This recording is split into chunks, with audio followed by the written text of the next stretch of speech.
you hear me? I can't see any of you.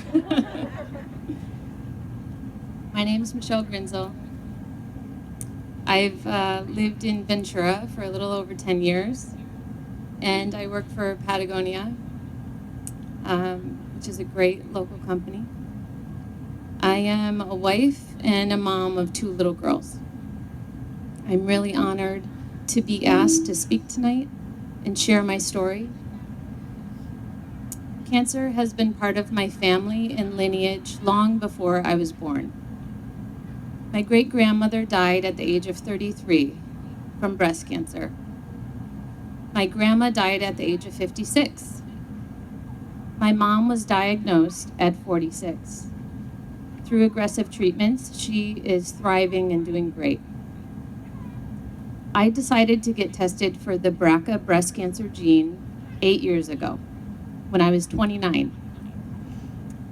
It came back positive that I carried the gene, and so I took proactive steps to avoid ever getting breast cancer.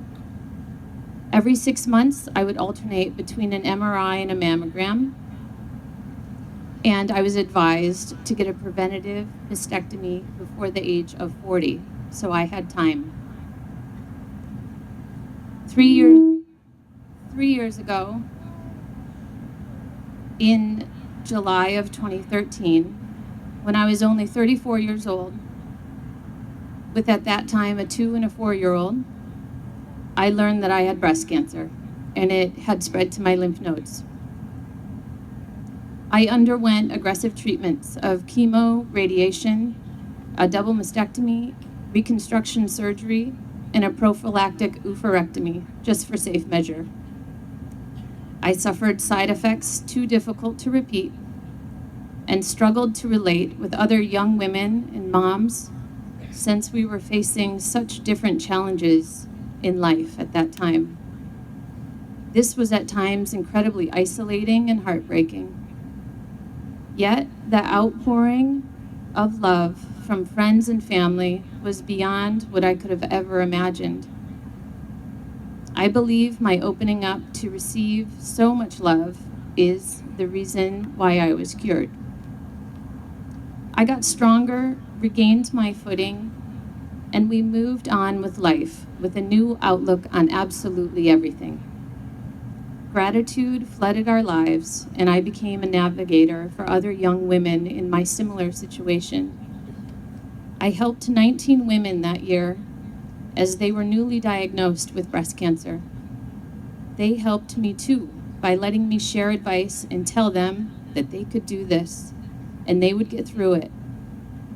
With each experience and person I met, I essentially was telling myself this too.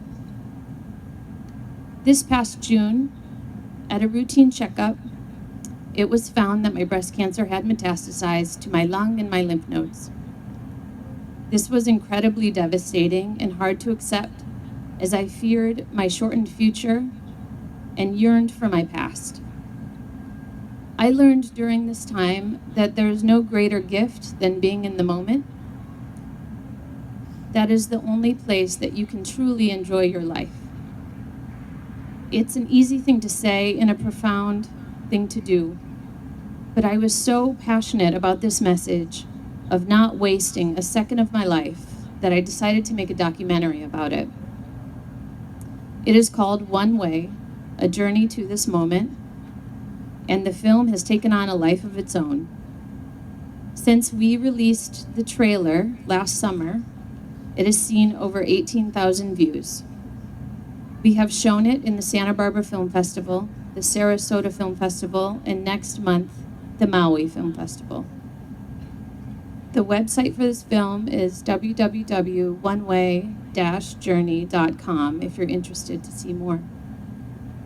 This film has given me hope, for it has been my own words coming back to me saying, "You can do this, and here's how."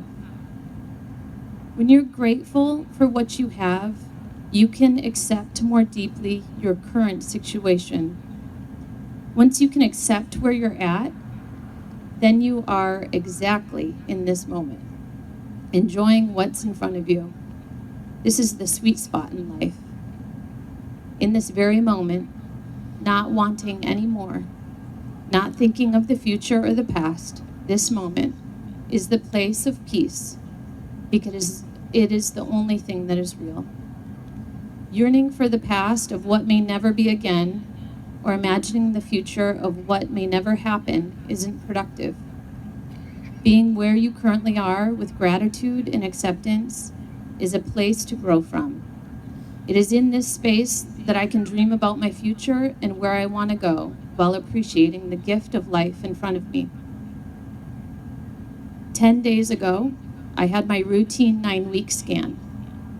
A phone call later, I learned that my cancer has grown and metastasized to my brain.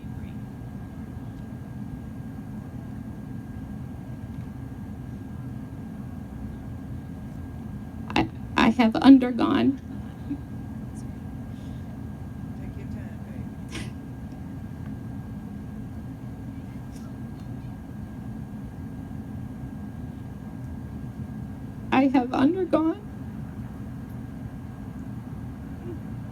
brain radiation every day this week, and I start chemo on Monday. I have no words for how challenging and devastating that this can be. I can only say that through my faith, God has carried my family through this difficult time. This past week, while receiving brain radiation, I had to wear an incredibly tight plastic face mold to hold my head in place. It was really claustrophobic and scary being told not to move, so the radiation beam can precisely go into the exact part of my brain that has cancer. During the procedure, there were incredibly bright lights that were white and blue flames and flickering and flashing. It was otherworldly, and I started to dread every time they came. After the first treatment, which was 30 minutes long, I was released from the plastic mask, and I sat up and started sobbing, trying to come to terms with what had just happened, and that I would have to do this again all week long. I asked the technician, "Where are those bright lights overhead that were being shown in my eyes?" He replied that there were no lights in the room. The light I was seeing was from within. The radiation beam that was killing the cancer was visible only to me from within my head in the form of incredibly bright white and blue flickering lights.